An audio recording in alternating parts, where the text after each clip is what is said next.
नमस्कार विद्यार्थियों, श्री महावीर शिक्षण संस्थान के ऑनलाइन क्लासों में आप सभी का हार्दिक स्वागत है, अभिनंदन है।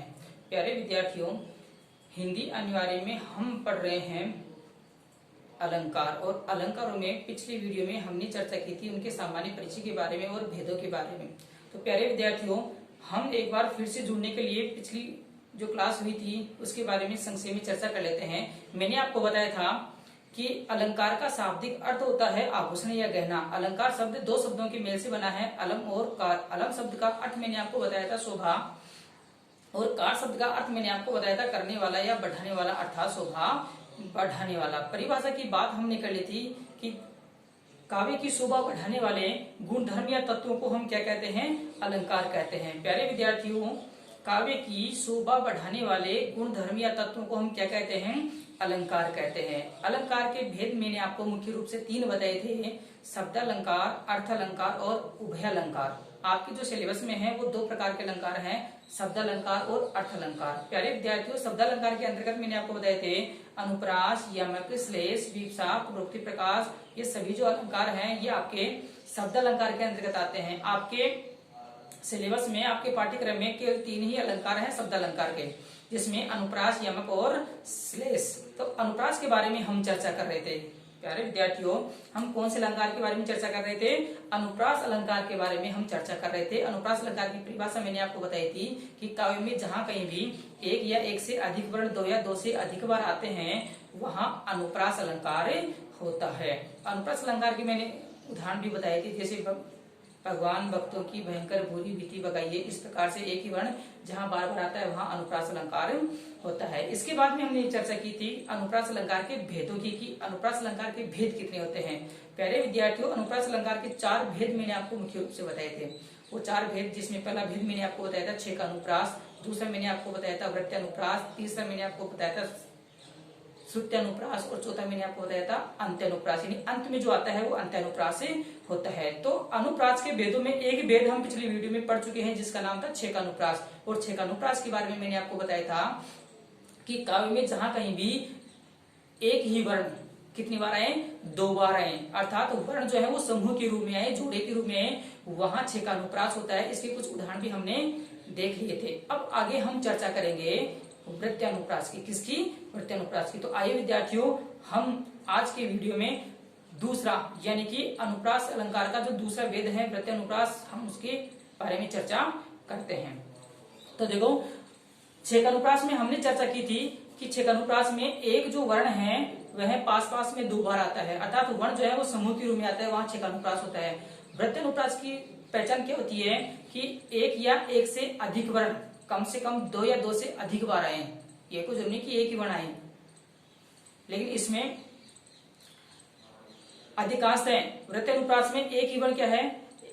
दो या दो से अधिक बार आ रहे हैं। तो काव्य में जहां कहीं भी एक वर्ण, अधिकांश है एक ही वर्ण दो या दो से अधिक बार आए, वहां कौन सा अलंकार होता है? वहां वृत्ति अनुप्रास होता है। तो आइए देखो, हम चर्चा कर रहे हैं अनुप्रास अलंकार के भेदों की हम चर्चा कर रहे हैं, जिसमें एक भेद हम पढ़ चुके हैं, दूसरा भेद हम पढ़ रहे हैं, जिसका नाम है वृत्ति अनुप्रास। वृत्ति अनुप्रास की परिभाषा देखो क्या है? जहां काव्य की पंक्ति में एक या अनेक वर्ण दो या दो से अधिक बार आए, वहां वृत्ति अनुप्रास होता है। जैसे वीरति विवेक विमल विज्ञानी, वीरति विवेक विमल विज्ञानी। आप इस उदाहरण को ध्यान से देखिए। वीरति में पहला वर्ण जो है वह है, विवेक में पहला वर्ण वह, दूसरा भी वही है, तीसरा भी वही है, और चौथा भी जो है वह। कहने का मतलब यह है कि वह वर्ण की आवृत्ति जो है वह बार बार हो रही है, वह वर्ण की आवृत्ति जो है वह बार बार हो रही है, यानी कि एक ही वर्ण की आवृत्ति दो से अधिक बार हो रही है। इसलिए यहाँ पर कौन सा अलंकार होगा? यहाँ पर वृत्ति अनुप्रास अलंकार होगा। दूसरा उदाहरण देखिए, सत्य स्नेह शील सुख सागर। सत्य स्नेह शील सुख सागर, इस उदाहरण में आप ध्यान से देखिए। सत्य में से, स्नेह में से, शील में से, सुख में से और सागर में से। सत्य है, स्नेह, शील, सुख, सागर है, यानी कि यहाँ पर भी स वर्ण की बार बार आवृत्ति हुई है, इसलिए यहाँ पर वृत्ति अनुप्रास होगा। देखो, उपयुक्त उदाहरणों में एक तो वह और एक से, वह और से वर्ण की आवृत्ति दो से अधिक बार हुई है। और परिभाषा देखो क्या करी है? दो या दो से अधिक बार आवर्ती होनी चाहिए, इसलिए यहाँ पर कौन सा अलंकार होगा, इसलिए यहाँ पर वृत्यानुप्रास है। अन्य उदाहरणों की अगर हम बात करें तो तरनी तनुजा तट तमाल तरवर बहुछाए। तरनी में आप ध्यान से देखिए, तरनी में तय, तनुजा में तय, तट में तय, तमाल में तय, तरवर में तय, इस प्रकार से तय वर्ण की बार बार आवर्ती हुई है। यहाँ पर हम यहाँ पर पोस्ट में लिख सकते हैं, यहाँ पर तय वर्ण की बार बार आवर्ती हुई है, इसलिए यहाँ पर वृत्यानुप्रास अलंकार होगा। इसके बाद में हम तीसरे अलंकार की बात करते हैं जिसका नाम है श्रुत्यानुप्रास। श्रुत्यानुप्रास अगला अलंकार है हमारा श्रुत्यानुप्रास। और श्रुत्यानुप्रास की पहचान क्या होती है, इसमें हमें जो जितने भी वर्ण हैं हमारे, यानी कि कुल हिंदी भाषा में 44 जो वर्ण है, उन वर्णों का उच्चारण स्थान के आधार पर हम जो है ये ज्ञात करेंगे कि मुख के कौन से भाग से जो है जीभ हमारी जो है स्पर्श होती है। सबसे पहले देखो हम इसकी परिभाषा जो है समझेंगे। जहां काव्य की पंक्ति में मुख के एक ही उच्चारण स्थान से, मुख के एक ही उच्चारण स्थान से उच्चारित होने वाले वर्णों की आवर्ती होती है, वहां श्रुत्यानुप्रास होता है। प्यारे विद्यार्थियों, यह श्रुत्यानुप्रास जो अलंकार है, इसकी पहचान के लिए हमें जो उच्चारण स्थान है, कौन कौन से वर्णों का उच्चारण स्थान क्या है, उसका हमें थोड़ा बहुत पता होना चाहिए, तभी हम इस श्रुत्यानुप्रास की पहचान कर सकते हैं। इसके लिए मैंने देखो यहाँ पर इधर जो है समझाने का प्रयास किया है।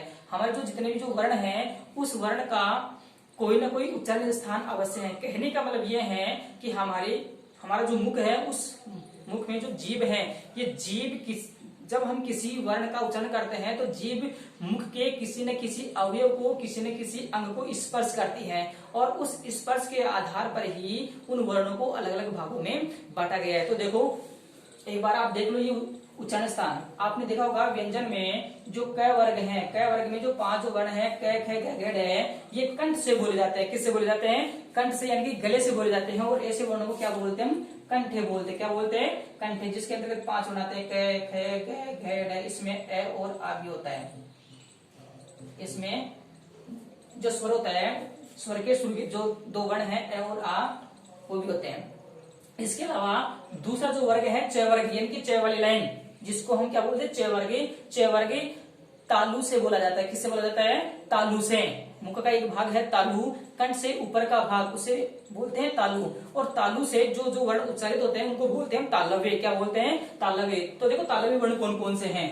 तालव्य वर्ण है च, छ, ज, झ, ण, ये और से, ये और से। इसके अलावा ए और आ के बाद में छोटी, इसके बाद में जो ट वर्ग है, तीसरी जो लाइन है ट वर्ग, यह है तालु के ऊपर का भाग, यानी कि हम जिसे मसूड़े बोलते हैं। क्या बोलते हैं? मसूड़े। इनको हम मूर्धा भी बोलते हैं। क्या बोलते हैं? मूर्धा बोलते हैं। और ऐसे वर्णों को हम क्या बोलते हैं? मूर्धन्य वर्ण बोलते हैं। क्या बोलते हैं? मूर्धन्य वर्ण बोलते हैं। जैसे ट, ठ, ड, ढ, ण, इसके अंतर्गत र और से षटकोण वाला स भी आता है। इसके अलावा जो आगे वाला जो वर्ग है तय वर्ग, जो तय वर्ग है, इनका उच्चारण स्थान दांत है। क्या है?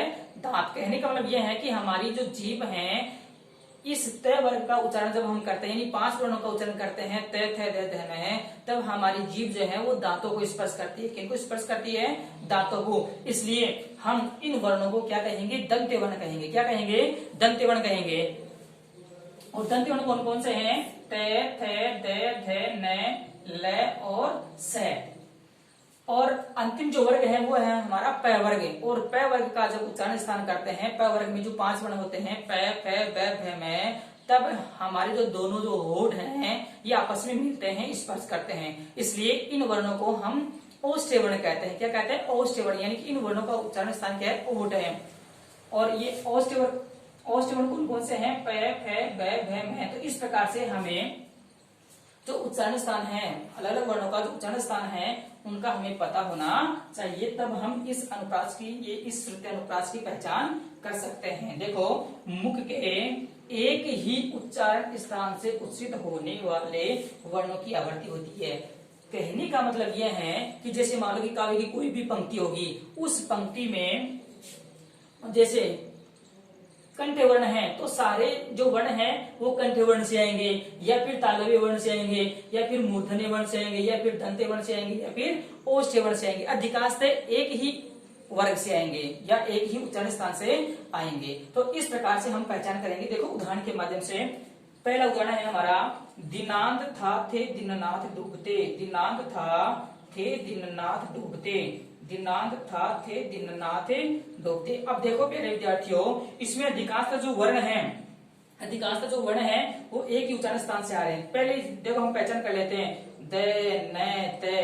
तो देखो ये जो तय वर्ग है, कौन सा वर्ग है?